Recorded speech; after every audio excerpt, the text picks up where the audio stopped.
die nach Gestaltung drängen. Ja, was hat das mit Ihrer Biografie zu tun? Das hat sehr viel mit meiner Biografie zu tun, weil ich dieses Grunderlebnis eigentlich schon als Kind hatte. Und ich schon als Kind ein Empfinden hatte, dass irgendetwas sich ganz wandeln müsste in der Welt. Also vollständig wandeln müsste. Hier erscheint vielleicht wieder das, was dann interpretiert wurde als alles. Ja? Sie haben sich, Sie als Person und Ihr Leben als Werkzeug betrachtet, habe ich anderswo gelesen. Richtig. Werkzeug wofür? Ja, eigentlich Werkzeug für die Menschheit, so könnte man sagen. Das ist mir, entschuldigen Sie, zu allgemein. Werkzeug für die Menschheit, was wollten Sie denn bewirken?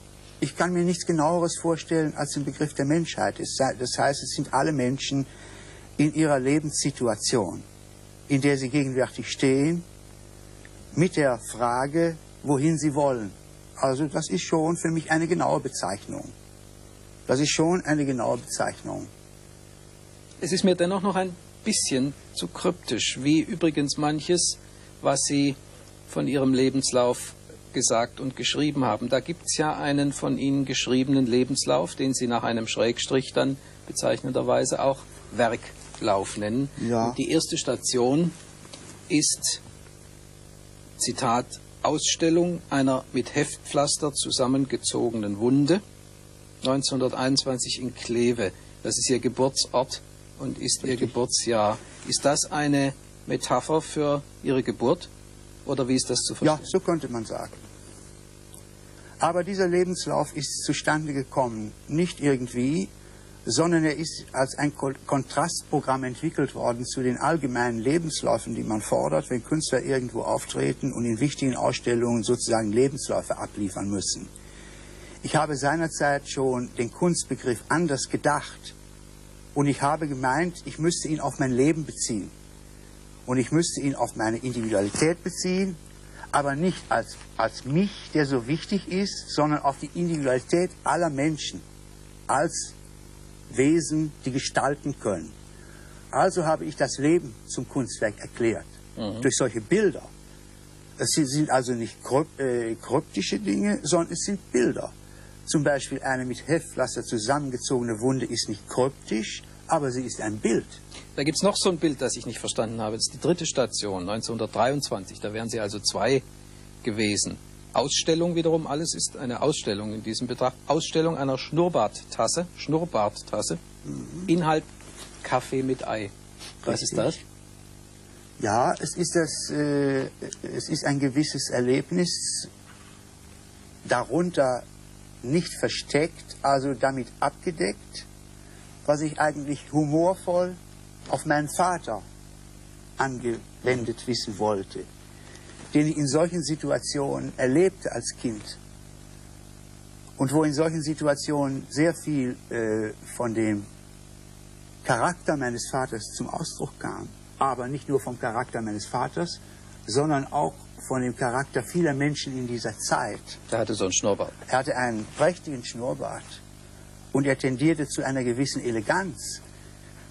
Und es gab allerdings in dieser Eleganz auch einige, sagen wir, groteske Stellen, die man wie eine Komödie hätte ansehen können. Beispielsweise, wenn man abends im Bett mit so einer Schnurrbartbinde liegt, nach rückwärts, und nicht so recht wagt, den Kopf von einer Seite auf die andere zu legen, und ich im Bett nebenan das beobachtet habe, dann hat mir das schon einen tiefen Eindruck gemacht.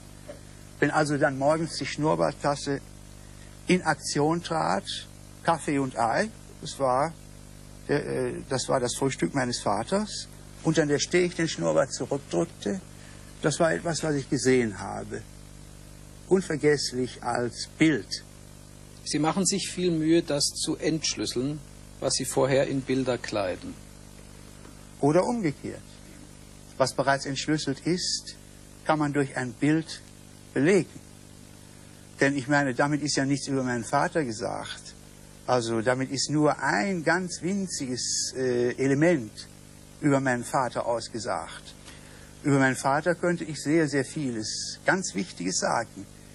Aber da ich mit kleinen Quantitäten auch in dieser Biografie gearbeitet habe, also eigentlich, ich möchte sagen, nach der homöopathischen Methode tritt eben nur dieses Detail auf.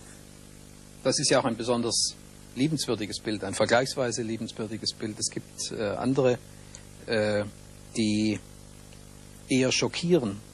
Dabei haben Sie aber mal gesagt, ich habe nie beabsichtigt, jemanden zu schockieren. Sind Sie sicher, dass Sie da die Wahrheit und nichts als die Wahrheit gesagt haben? Ja, das ist sicher die Wahrheit und nichts als die Wahrheit. Nur muss gesagt werden, ich habe abschätzen können und habe so in gewisser Weise eine Voraussicht gehabt, wie Handlungen wirken würden auf die gegenwärtige Psyche der Menschen. Ich habe also ziemlich klar abschätzen können, als ich Fett gewählt habe, als ich Filz gewählt habe, was passieren würde. Das habe ich richtig eingeschätzt. Ich habe also gewusst, dass erstmal eine Bewegung in Gang kommt. Aufgrund von solchen ganz einfachen Stoffen, ja, habe ich gewusst, die Menschen werden so und so darauf reagieren. Ich wusste nicht genau, also speziell, wie im Einzelnen. Ich wusste aber, es wird eine Diskussion in Gang kommen. Es wird eine Diskussion über Kräfte in Gang kommen. Es wird auch das etwas Elementares zu tun haben mit den Fragen von Natur und Mensch, mit der Strukturiertheit der menschlichen Kreativität.